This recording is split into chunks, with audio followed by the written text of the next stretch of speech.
Hi, my name is Kim J and I'm a volunteer for RNIB. I'm a visually impaired chef and I do cookery classes with RNIB teaching Indian cookery to visually impaired people. I've also written a book called A Taste of Spice, which has Indian recipes.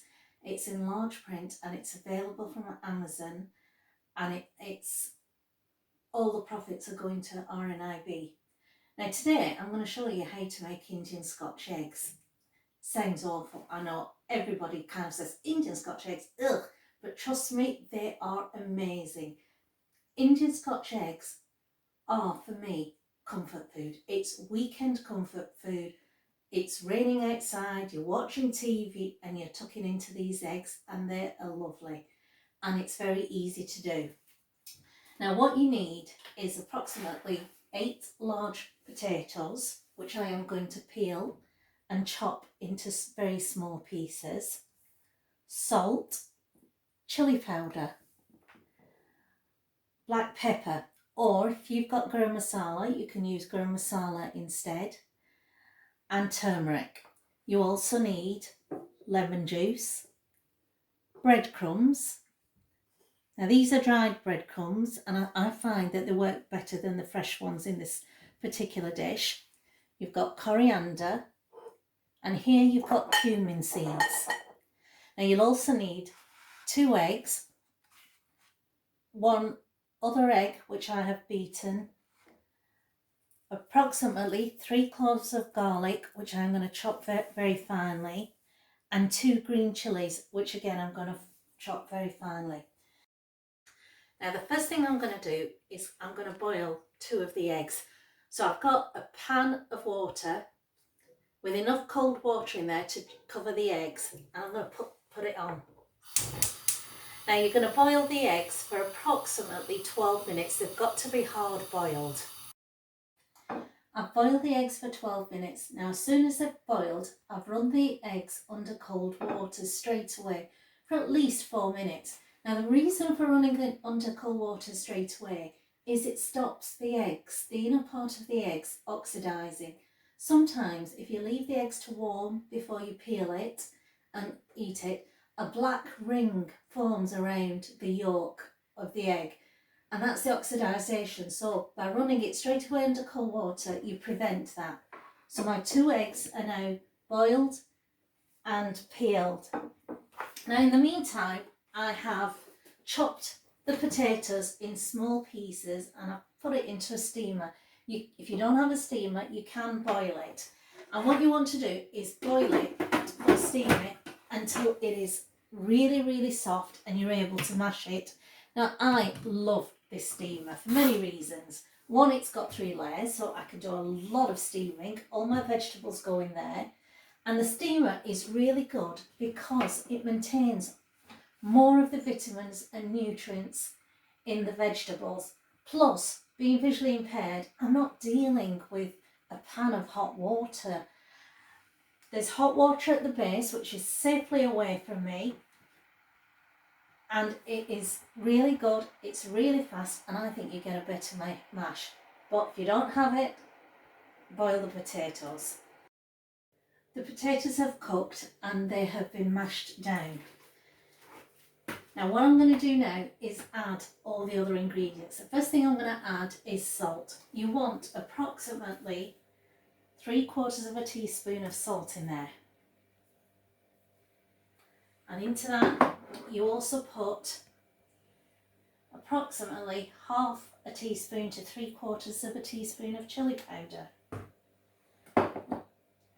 And 1/2 a teaspoon of black pepper or garam masala, depending on taste. I always like black pepper in this, but I know some of my family members like garam masala. Now into that I'm also going to put approximately 1/2 a teaspoon of turmeric.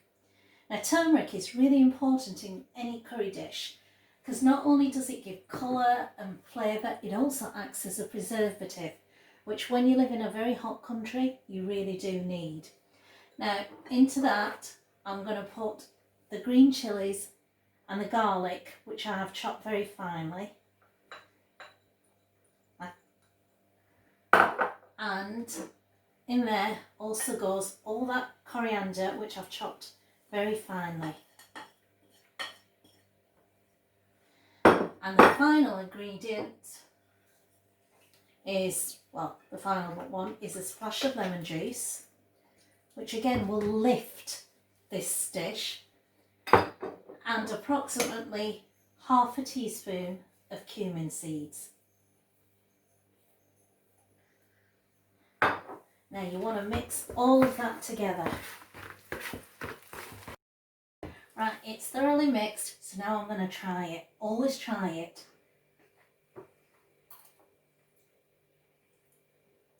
Perfect. A nice warmth from the chilies, the freshness of the coriander, it is really good. Now we come to the fun bit. As kids, we all love Play-Doh and we all like getting our hands messy, and this is a perfect recipe for doing that. Very tactile.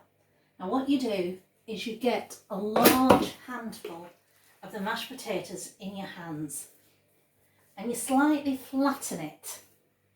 Now into the centre of that I'm going to put the boiled egg and wrap the mashed potatoes around it, smoothing it with my hands as I go. There you go. And you've got a lovely round Scotch egg. Put it on a plate and do it with the other egg.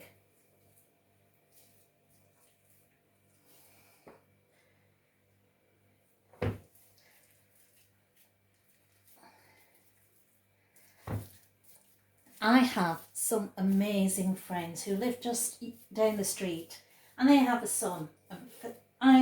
3 years ago I sent him one of these Scotch eggs, one for each of the family, to try, and he loved it. So every time I make this dish, I used to make the Scotch eggs for him and his mum and dad. For 3 years these Scotch eggs were going over to his house and he was loving it, telling me how amazing they were and how his parents loved it. 3 years on, my friends came to my house and I'd made Scotch eggs that day, and I handed it to them and said, you know, I know how much you like this. And they looked at these eggs and they're saying, what are they? I said, Scotch eggs. You've been having them for 3 years. I've been sending you one each. Apparently their son loved them so much he ate all 3 by himself and didn't tell his parents. He doesn't do that anymore. That's how tasty they are. And that is the Scotch eggs, all wrapped up. I've cut 2 sheets of foil paper big enough to be able to cover the eggs in it. Now what I'm going to do is I'm going to put a little bit of oil on the foil paper and just spread the oil onto the foil. That will stop the eggs from sticking, and it'll also help to give it a good colour. Now we've got the eggs here that we've done, and we have that whisked egg, and what I'm going to do is I'm going to coat this Scotch egg with a potato around it into the whisked egg, making sure it's covered on all sides. Once I've done that, I then put it into the breadcrumbs and sprinkle breadcrumbs all over it so it's coating it. Like that. Now, if you have any potatoes left over once you've done your eggs, don't throw it away. It is really good if you put it in a toaster and do like a toasty with the bread, the potatoes in the middle. Nothing goes to waste if I can help it. Here you go. And then I pop that onto the foil paper, and we'll do the same again for the second one. Dip it into the whisked egg so it's well coated, and then you dip it into the breadcrumbs and cover it.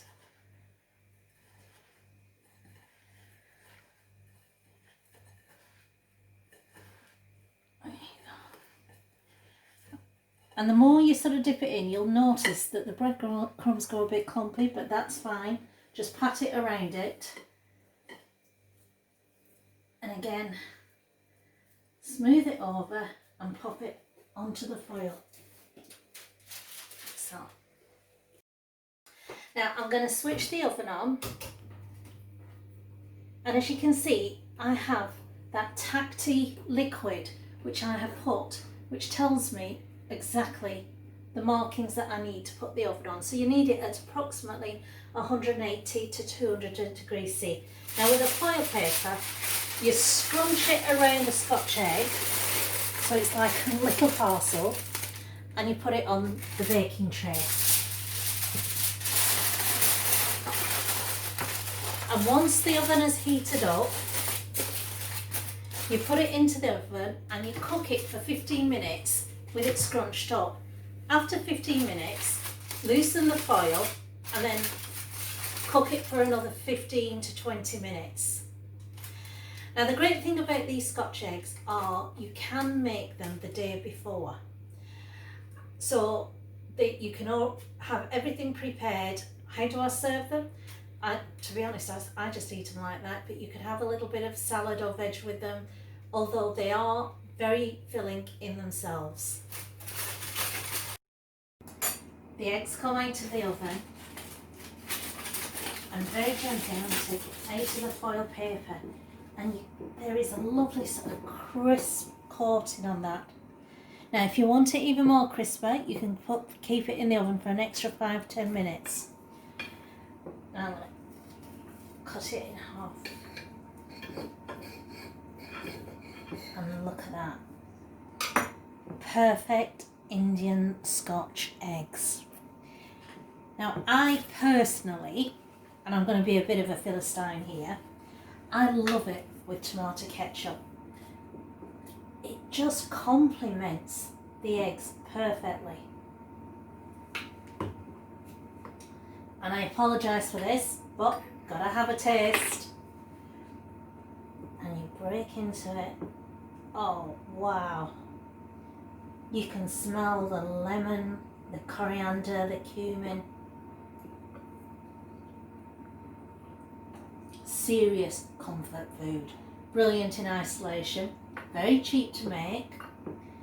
Very little fat.